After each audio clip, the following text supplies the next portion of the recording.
Assalomu alaykum hurmatli yurtdoshlar. Men Surxondaryo viloyati Sherobod tumanida turaman. Bekmurodova Sofiyaman. 61 yoshdaman. Men 12 yildan beri bug'un og'riqlarimi, qo'llarim shish, tizzalarim shish, sanchiq og'riqlar, qavziyat, xotiralarim, immunitetlarim juda past edi. Mana Sog'liqni saqlash vazirligidan telefon qilib, mana shu dorilarni tavsiya qilishdilar.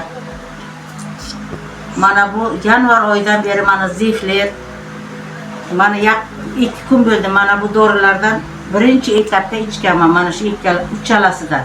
Yanvar oyidan beri. Hozir kecha mana bu ikkalasi Dotex bilan mana bu enerji tabletkasi keldi. Bu ikkinchi etapim ichyapman. Aziz yurtdoshlarim, ishoninglar, olinglar, ichinglar.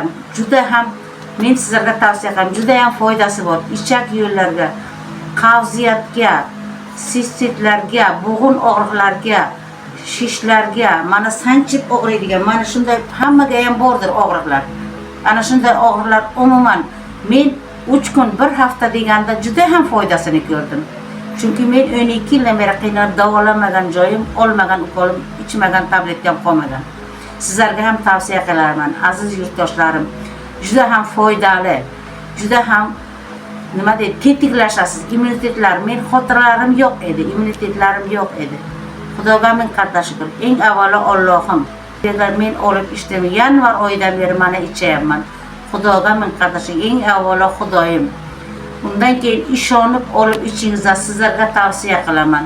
Hammalaringizga sog'lik, salomatlik, menga tavsiya qilgan kasbkorlarga barakani bersin. Shu shifokor, najotkor farzandlarimga hammasiga omad tilayman. Olingizlar, ichingizlar, ishoningizlar.